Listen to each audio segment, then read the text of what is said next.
vamos a encontrar el área que tenemos aquí marcada en blanco. En un ejemplo anterior habíamos dicho que cuando tuviéramos áreas como estas, que no están de hecho bajo la curva con respecto al eje X, sino con respecto a este eje Y, una alternativa muy útil es pensar en los rectángulos, y vamos a decirlo así, acostados. Pensemos en este rectángulo de esta forma. Si yo sumo todos los rectángulos que pudiese dibujar aquí, ¿cierto? Vamos a tener entonces el área que necesitamos. Entonces, ¿cómo puedo representar eso? Miremos que la altura de cada uno de estos rectángulos es de Y y el ancho va a ser un X que va a cambiar a lo largo de la curva. Pero finalmente a mí me interesa sumar todos esos rectángulos, todas esas áreas posibles que son el ancho por el alto. Esa va a ser mi área. Ahora bien, ¿cómo tengo que hacer esa suma? ¿Desde dónde hasta dónde va? Va, como aquí tenemos el diferencial con respecto a Y, nos estamos moviendo en este eje, nos interesa movernos desde 1 hasta 3. Tenemos de 1 a 3. Y esa entonces va a ser el área. Parece muy simple. El único problema que tenemos, ¿cuál es?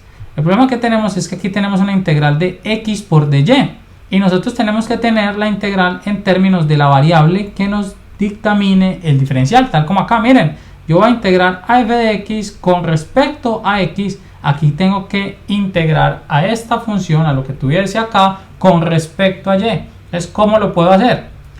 Como lo habíamos visto en el ejemplo anterior, bastaba con recordar que esta notación es lo mismo que tener que y es logaritmo natural de x, y que a nosotros nos interesa despejar a x en términos de y. La forma de hacerlo simplemente es, miren, si y es igual al logaritmo natural de x, quiere decir, ojo, que e a la y es x. Recordemos eso. Si a es igual al logaritmo natural de b, es porque esto implica que e a la a es b. Eso mismo acabamos de aplicar aquí. O sea que x es e a la y. Aquí entonces el área va a ser la integral de 1 a 3 de e a la y de y. Ahora el problema solo se reduce a encontrar ¿a quién? Tenemos que encontrar a la primitiva de e a la y para poder evaluar esa primitiva en 3 y luego en 1 y calcular la diferencia.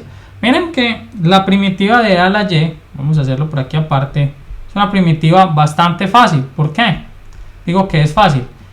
Es fácil porque ¿cuál es la derivada de la función exponencial? La misma función exponencial. Recuerden, la derivada de e a la x es e a la x. O sea que su primitiva también es e a la x. En este caso, pues no estamos hablando de x sino de y. Simplemente hacemos el cambio de variable.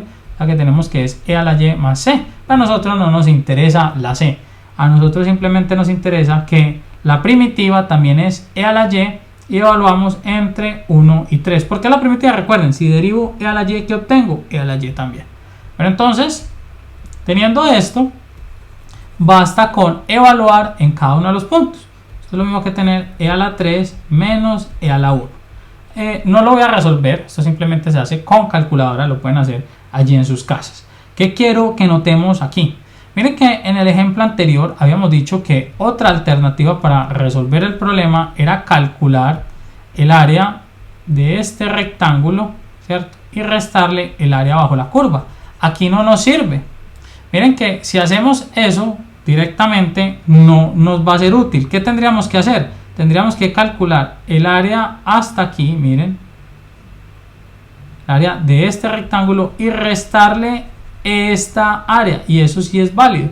El problema es que para hacerlo, para encontrar esta área, ¿qué tenemos que hacer? Encontrar toda esta área completa y restar esta. O sea, se nos hace más complejo ponernos a hacer restas, mientras que lo hacemos de esta forma es bastante simple. Miren, simplemente lo único que tuvimos que hacer en este caso es cambiar a la x por e a la y y listo, integrar que es e a la y y evaluar entre 1 y 3.